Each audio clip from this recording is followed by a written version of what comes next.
Sky's back in business. Yeah, you're here. We're back MVP. MVP, they're doing an all televised all-girls show. Easter Sunday, that's April the 5th at the Olympia. Remember when Naz came through on the carpet? Oh, that's that, yeah. Legendary walkout. And the big fight, the top of the bill, is Caroline DeBar against Terry Harper. What a scrap. Yeah, good one. Caroline. That's a wicked fight. Yeah, she's an animal, isn't she? Yeah. She's a beast. I think MVP's movement into, they snatch up a lot of the UK female fighters to really make a statement. They did it out there in the States as well. And they're putting a lot of the female fighters on the map. Yeah. How do you feel about that fight? It's a good fight. There's a couple of top fights on the bill also. I think Sky they've made the announcements. They've gone out a couple of days ago. So now it's now looking at the appetite what Sky has for boxing. I'm hearing and I've heard for a while the appetite's always been there, but they were just being smart, being sharp.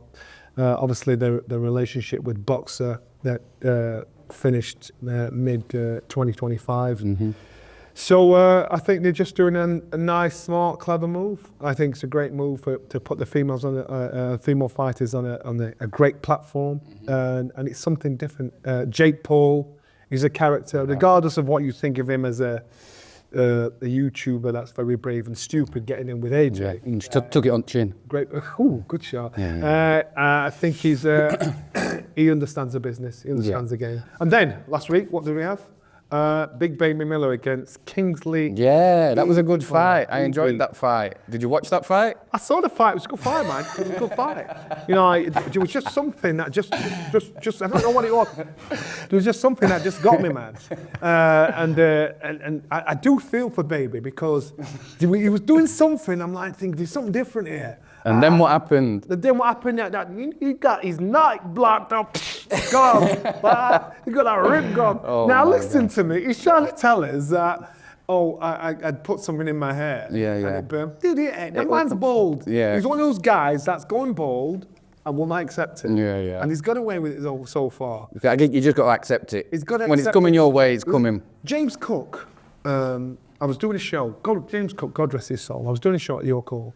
And my hair started to thin. So as a black guy, you put Dax on your head just to try and thicken your hair up. But if you're going bald, you can see the Dax, the grease in the Dax just shines your scalp.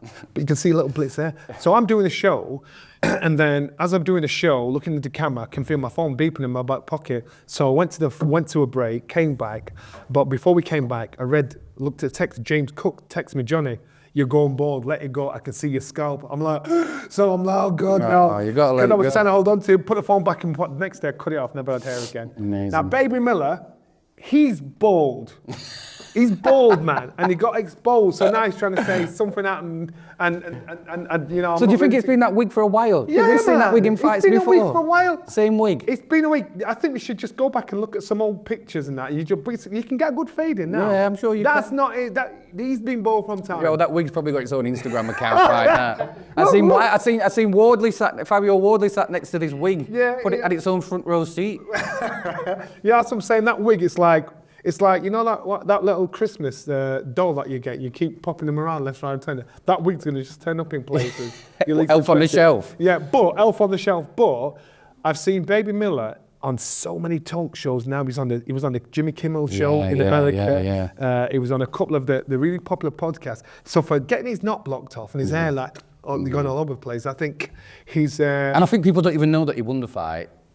I don't care. I don't think they care, do they? I think the way he's handled it has been amazing. Like, he's kind of just laughed about it and laughed it off. What can you do, man? Yeah. What can you do? You can't. Well, what can you say? Yeah, what can you do? And I thought, should we take the piss? Yeah, why not? Yeah. But because realistically, it was embarrassing. It was embarrassing. So you've got to swallow it. Yeah. And he's like, I've been exposed because his hair was like that after a while. Like this, flapping up like that. But it was funny. So did you see after Shakur boxed? He shouted out Conor Benn. No, I did see that. He shouted out. So Conor Benn's in the crowd. He sat next to his missus. Eddie's in front of him. In fact, before that, I saw Conor got head-to-head with, I don't know what fight it was, but Turki Al-Sheikh was there. And Turki Al-Sheikh... Rolly, yeah. Turki Al-Sheikh, we thought he was just saying no. And two bulls in a pen head-to-head. Yeah. And Turki's like, Scooty, trying to get him in. and Conor, I rate him because he's proper ballsy. He's like, none of them man intimidate him. Yeah, So, and they're looking at him there because you think he's just a boy. Then he starts talking and he's proper geezer. And so when Shakur started saying, you know what, I'm calling out, and he called Conor out, and Conor got in the ring. Conor won't let him. Yeah, Conor's saying to him, you're too small for me. You need to beef up a bit or something, but that'd be a good fight. Yeah, it'd be a good fight. So Shakur, after the post-fight press conference, saying we want a rehydration clause, and Conor said no. Because he knows how it affected Chris. So you could see Shakur trying to corner him into making the same mistake, and Conor said no. You call me out. So if you want to fight me, come. Otherwise, shut your mouth. And so because Shakur's an unbelievable technician, and I'm quite sure when it comes to boxing, technical boxing, he'll outbox Conor. Conor's a strong, aggressive fighter. So why on earth would Conor put himself in a position of possibly getting outboxed, outfoxed, outmoved, and being dehydrated against a guy that is thinking, you call me out. If you want the fight and you know there's money in the fight, you step up. You know where I am. How would you see that going? Depends on what weight it is. It depends on what the conditions are. If Conor sticks to his guns, Conor beats him.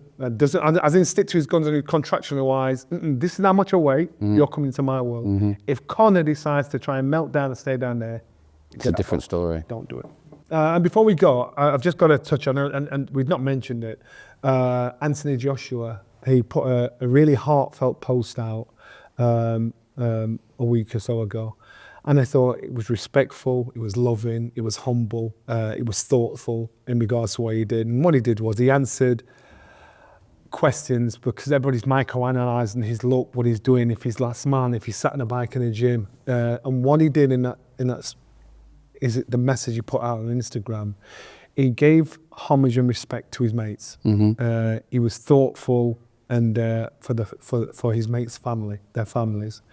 And you saw a human side to him that I thought, that was really brave. That was really brave to do, to talk about your friends, be able to do that, and really remember these guys, remember the families as well. So massive respect to Anthony Joshua for doing that, because I think what he did was, it's hard. Yeah. It's hard, so. And also talking about your feelings as a man on camera, looking down the camera ain't the easiest thing to do, is it? Do you know what I mean? So respect for that, if nothing else. I've got a lump in my throat just when he's watching, I'm thinking, you're good, mate. So to me, people, I know you're microanalyzing AJ, but you've got to think of these guys' families, and what he did was he tried to speak up for their families, for people to be conscious of their families and the hurt that's involved.